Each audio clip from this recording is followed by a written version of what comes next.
Assalamualaikum warahmatullahi wabarakatuh. Bapak Rinaldi Rijal Putra, Sarjana Pendidikan Magister Sains. Yang terhormat Ibu Dr. Diana Hernawati, Sarjana Pendidikan Magister Pendidikan, dan teman-teman yang saya cintai.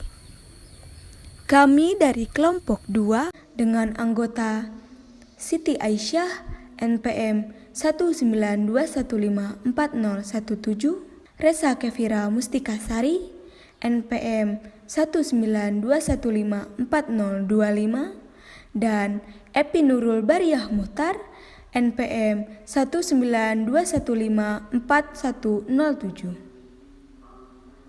Baik, kelompok kami akan membahas mengenai materi Fanjai. Untuk pemaparan materi pertama akan disampaikan oleh Epi Nurul Bariyah Muhtar. Kepada Epi Nurul Bariyah Muhtar, disilahkan. Baik, terima kasih kepada moderator yang telah mempersilahkan saya. Di sini saya akan menjelaskan mengenai pengertian fungi, sejarah singkat fungi, karakteristik fungi, dan klasifikasi fungi.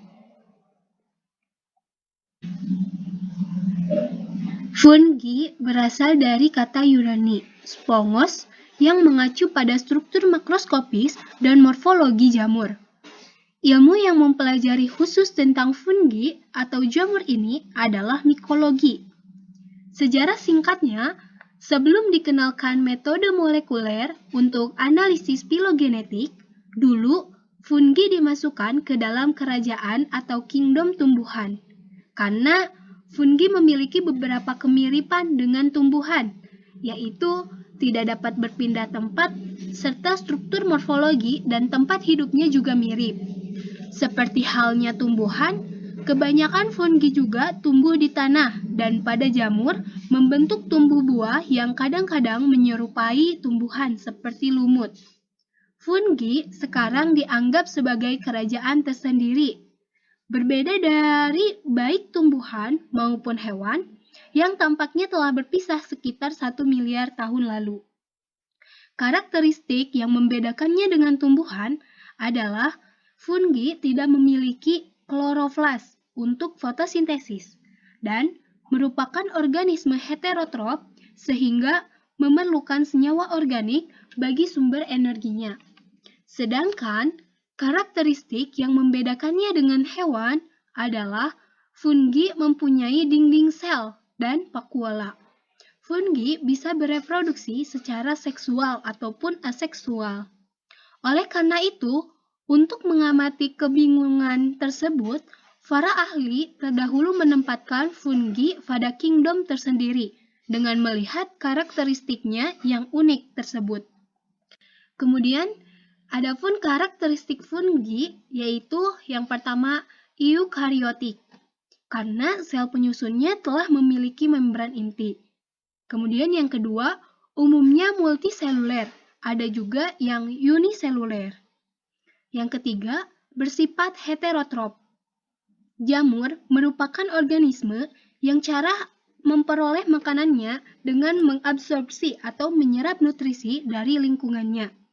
Kemudian yang keempat, tidak berklorofil. Jamur tidak berklorofil sehingga jamur tidak mampu berfotosintesis dan membentuk makanan sendiri seperti halnya pada tumbuhan. Kemudian yang kelima, dinding sel tersusun dari kitin. Senyawa kitin bersifat kuat tetapi fleksibel. Kemudian yang keenam, hidup di daerah lembab atau mengandung zat organik.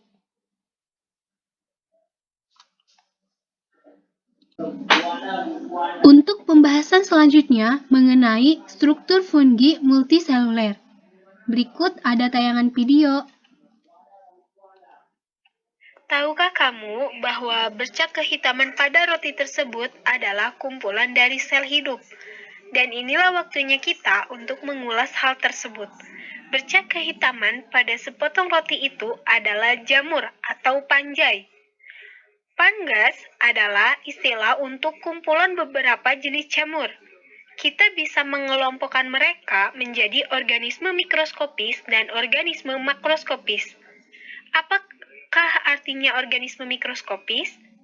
Organisme mikroskopis artinya organisme yang hanya bisa diamati di bawah mikroskop, seperti halnya bercak kehitaman yang tumbuh pada sepotong roti. Mereka bisa dikelompokkan ke dalam organisme mikroskopis. Di sisi lain, makro artinya besar. Organisme makroskopis artinya organisme yang tampak cukup besar untuk diamati dengan mata telanjang. Organisme yang bagaimana yang bisa menjadi contoh dalam kelompok ini?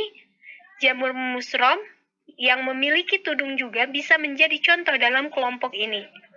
Ayo kita bicara tentang jamur tipe mikroskopis dulu. Secara struktur, apakah kalian pikir mereka sudah pasti uniseluler? Tidak semuanya, hanya sedikit dari mereka yang uniseluler. Lebih banyak dijumpai ialah jamur mikroskopis jenis multiseluler. Jamur uniseluler hanya terdiri dari satu sel saja, dan sel tersebut sudah bisa melakukan metabolisme secara efisien. Di sisi lain, jamur multiseluler terdiri dari gugusan sel yang saling berkoordinasi untuk melangsungkan sebuah kehidupan. Tubuh multiseluler pada jamur memiliki bagian yang berbentuk seperti tangkai dan bentuk tudung di bagian ujungnya. Beberapa tudung di antaranya memiliki struktur seperti kantung ataupun memiliki struktur seperti payung.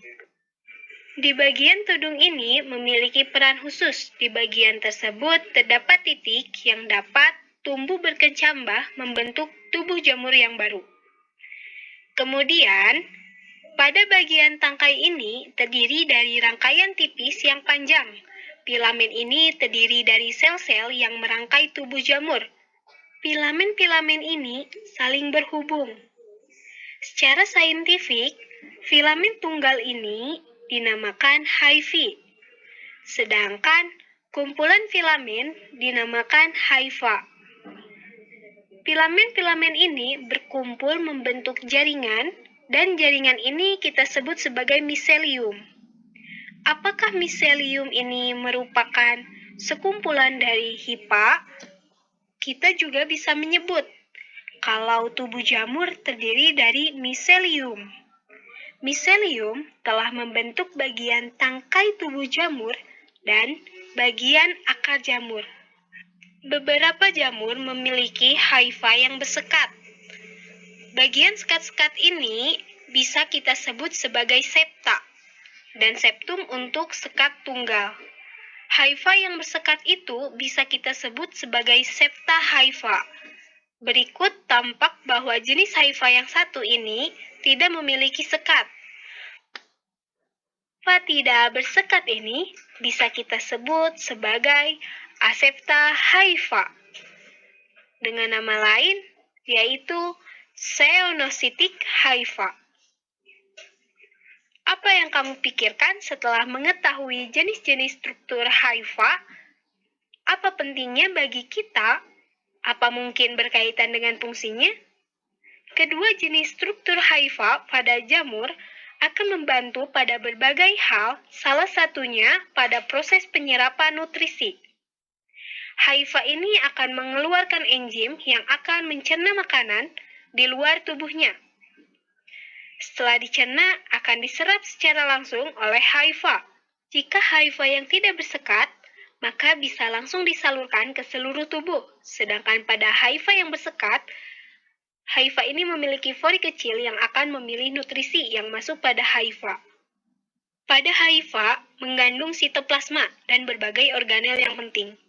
Organel yang paling penting adalah kehadiran nuklei di dalamnya. Materi genetik pada jamur telah tersimpan dan terkunci dalam hypha. Dari semua alasan tersebut itulah pentingnya kita mengenal struktur hypha pada jamur. Inilah struktur multiseluler jamur. Hal ini juga akan kita jumpai jika kita mengamati di bawah mikroskop. Benarkah untuk struktur mikroskopis akankah kita jumpai struktur internal yang serupa? Atau jangan-jangan struktur internalnya berbeda?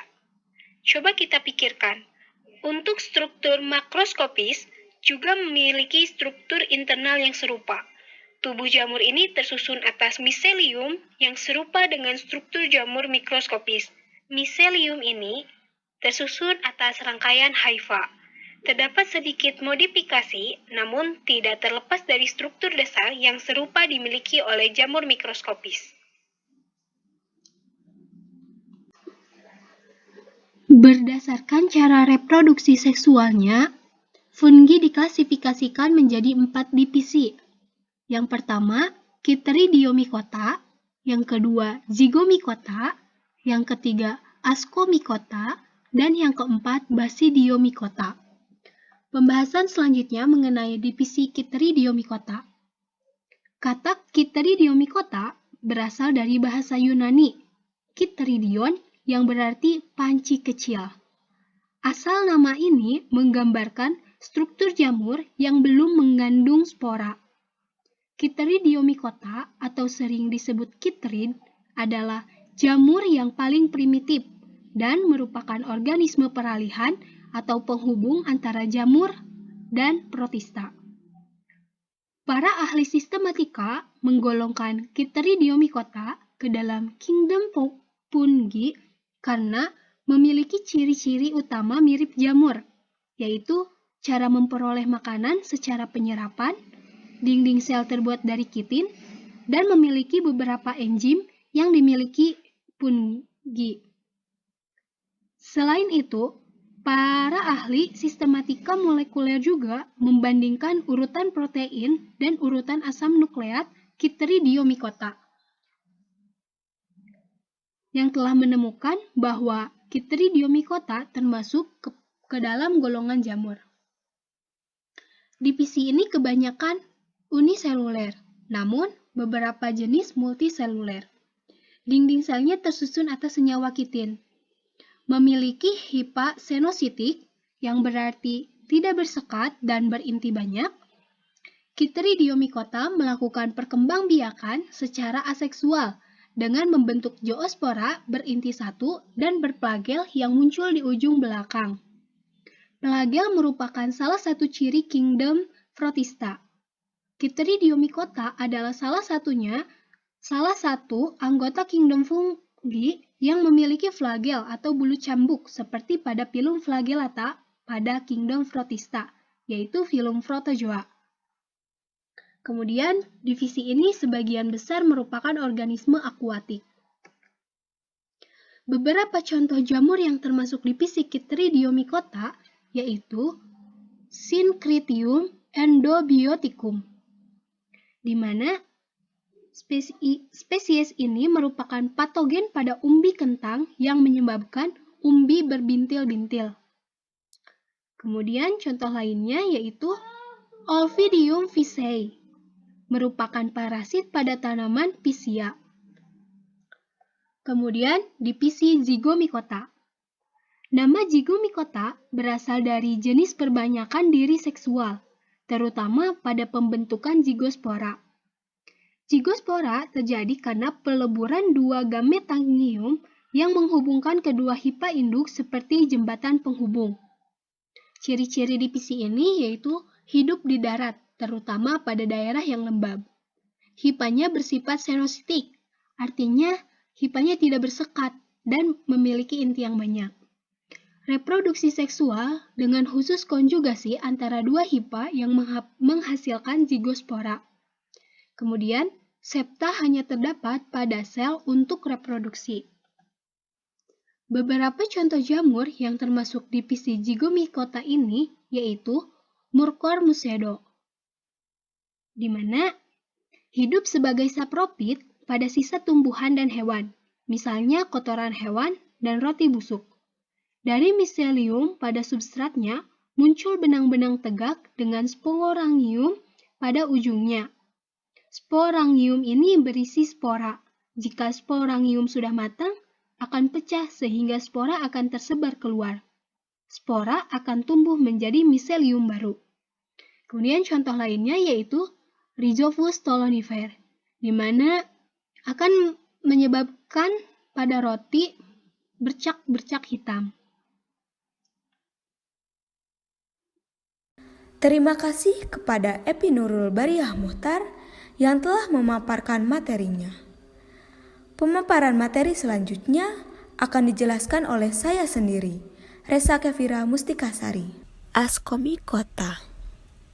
Ascomycota merupakan salah satu film dari Kingdom Fungi. Kata Ascomycota berasal dari kata ascus yang artinya kantung atau pundi-pundi. Divisi Ascomycota. Para mikologis telah mengidentifikasi sekitar 65.000 spesies dari golongan Ascomycota. Habitat Ascomycota berada pada laut, perairan tawar, dan darat. Ciri khas jamur Ascomycota yaitu produksi spora seksual di dalam askus yang menyerupai kantong. Askus ini merupakan sejenis sporangium yang menghasilkan askospora. Dalam askus terdapat 8 buah spora, karena 2 inti diploid melakukan pembelahan meiosis menghasilkan 4 inti haploid. Setiap haploid akan membelah secara mitosis, sehingga setiap askus terdiri dari 8. Tahap seksual Ascomycota kebanyakan terdapat di tubuh buah atau Ascocarpus. Nah, Ascomycota tubuhnya ada yang uniseluler dan juga multiseluler. Cara hidup Ascomycota ada yang parasit, saprofit, dan juga ada yang bersimbiosis dengan ganggang membentuk lichens atau lumut kerak. Ascomycota yang bersifat parasit dapat menyebabkan penyakit pada manusia serta hewan. Sedangkan Ascomycota yang bersifat saproid dapat ditemukan pada sisa-sisa makanan yang telah membusuk. Reproduksi Ascomycota dapat secara seksual dan aseksual. Reproduksi secara seksual dengan membentuk spora yang dihasilkan dalam satu kantung atau askus yang disebut askopora. Sedangkan reproduksi secara aseksual dengan membentuk conidiospora, yaitu spora yang dihasilkan berantai pada ujung suatu hipa. Klasifikasi Ascomycota. Berdasarkan bentuk Ascocarpusnya, Ascomycota terbagi menjadi 5. Yang pertama yaitu Hemiacomycetes.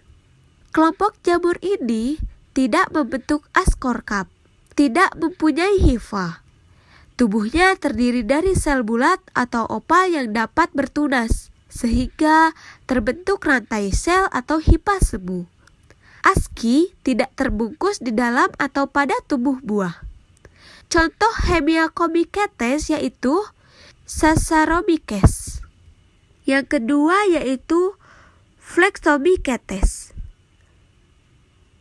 Flexomycetes berbentuk bola yang tertutup oleh suatu dinding kleistosial yang disebut kleistotecium.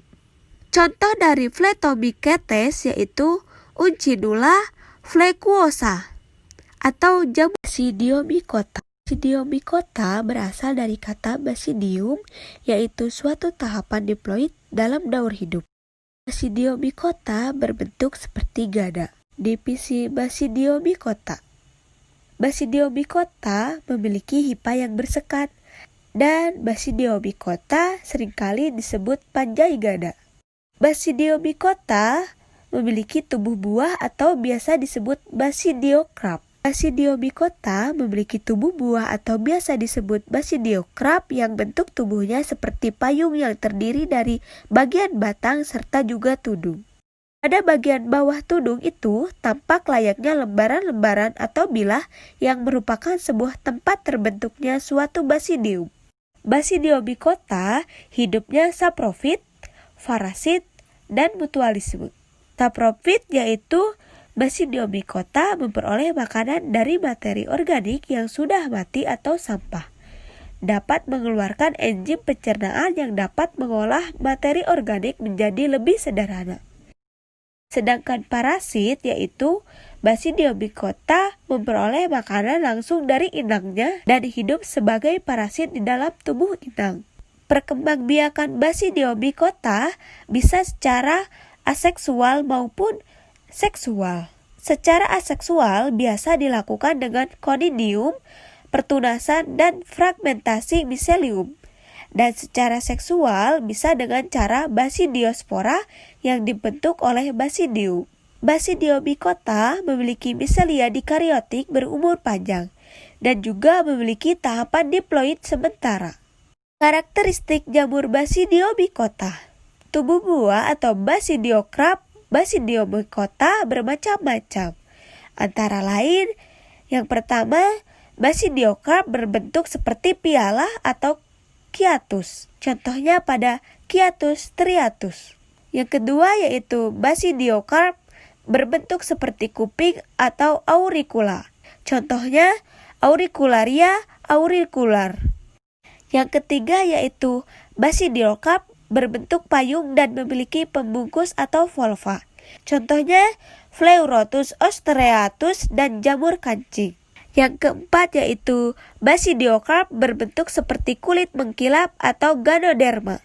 Contohnya Ganoderma lucidum. Sekian pemaparan materi dari saya. Saya ucapkan terima kasih. Baik, pemaparan materi selanjutnya akan dipaparkan oleh Siti Aisyah. Kepada Siti Aisyah disilahkan. Siklus hidup umum fungi.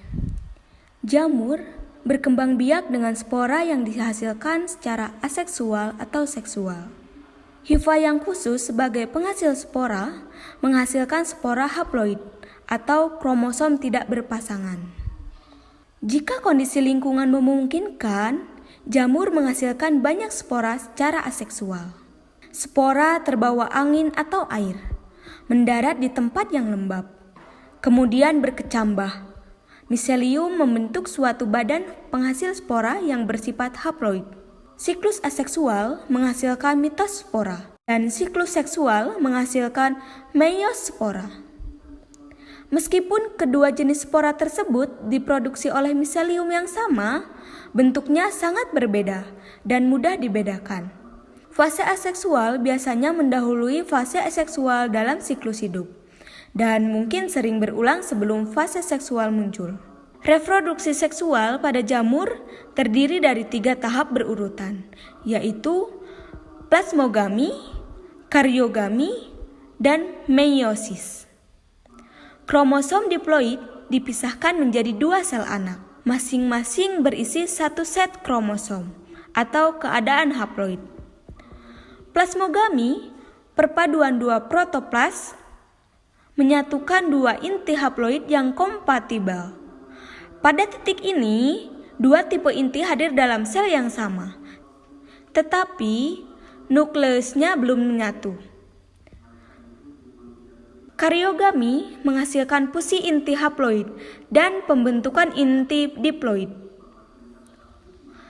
Sel yang dibentuk oleh karyogami disebut zigot.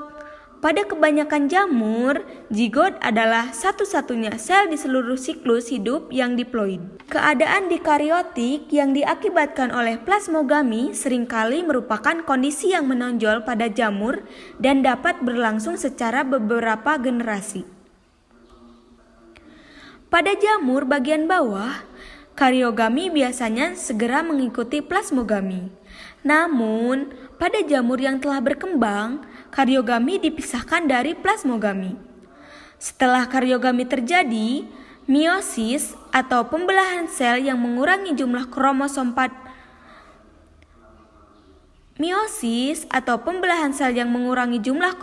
menjadi 1 per sel, umumnya mengikuti dan memulihkan fase haploid. Inti haploid yang dihasilkan dari meiosis umumnya tergabung dalam spora yang disebut meiospora. Jamur berbeda dari yang lain dalam kekurangan satu atau tahap reproduksi lainnya.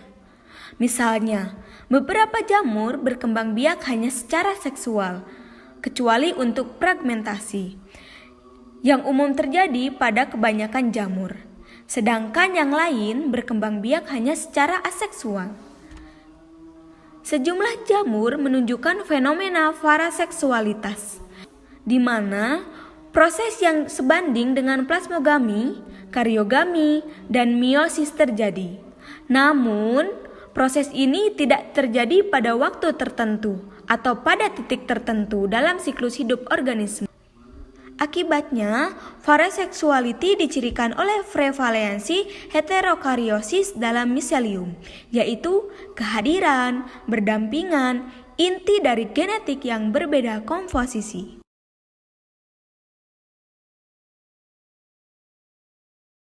Sekian pemaparan materi dari saya. Saya ucapkan terima kasih. Baik, pemaparan materi selanjutnya akan dipaparkan oleh Siti Aisyah. Kepada Siti Aisyah disilahkan. Terima kasih kepada moderator yang telah memberikan saya kesempatan untuk menjelaskan mengenai peranan dan penelitian terkini mengenai fungi. Yang pertama, ada peranan dari Chytridiomycota. Yang pertama ada Syncytrium endobioticum yang merupakan pantogen pada umbi kentang yang menyebabkan umbi berbintil-bintil.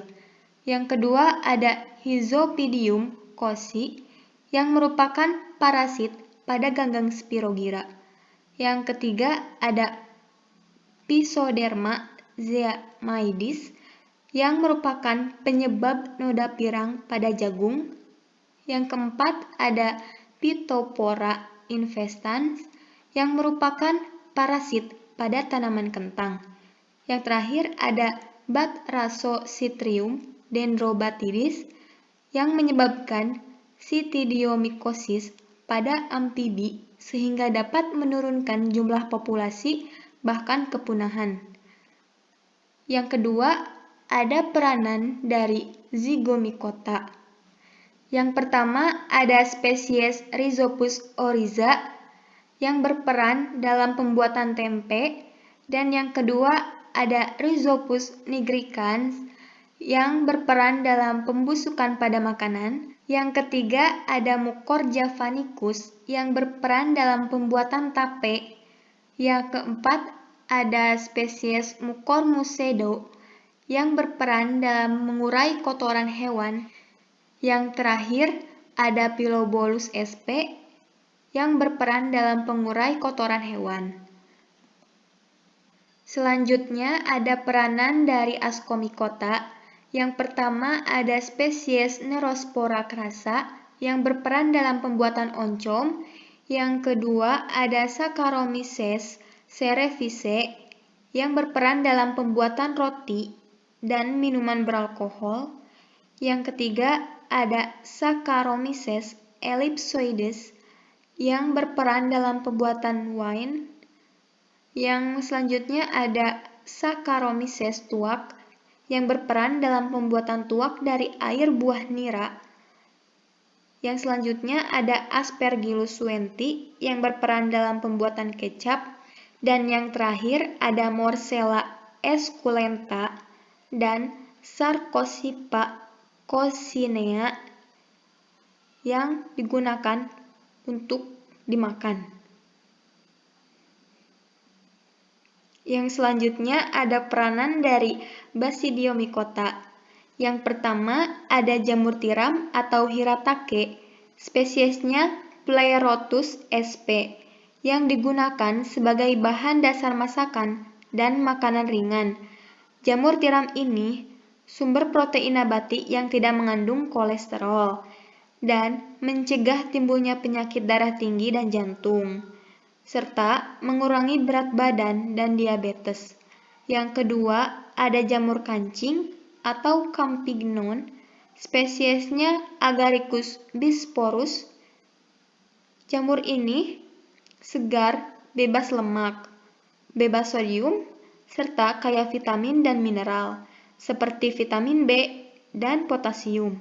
Selain sebagai sumber protein nabati, juga dapat mengurangi resiko penyumbatan pembuluh darah koroner pada penderita penyakit hipertensi dan jantung akibat kolesterol. Jamur ini juga dimanfaatkan sebagai bahan baku kosmetik dan formula obat penghalus kulit. Yang ketiga ada jamur merang, spesiesnya Volvariella volvaceae yang digunakan sebagai bahan dasar masakan dan makanan ringan. Kandungan antibiotiknya berguna untuk pencegahan penyakit anemia, menurunkan darah tinggi, dan Pencegahan penyakit kanker. Erythradiene dalam jamur merang digunakan sebagai penawar racun. Selanjutnya ada jamur kuping, spesiesnya Auricularia auricular. Jamur ini banyak dipakai untuk masakan. Lendir yang terkandung di dalamnya berkhasiat untuk menetralkan senyawa berbahaya atau beracun yang terdapat di dalam bahan makanan, membuat sirkulasi darah lebih bebas bergerak dalam pembuluh darah, dan di Inggris digunakan sebagai obat sakit tenggorokan. Selanjutnya ada jamur Lindsay, spesiesnya Ganoderma lucidum. Diketahui efektif dalam berbagai macam pengobatan, perawatan kesehatan, dan kecantikan.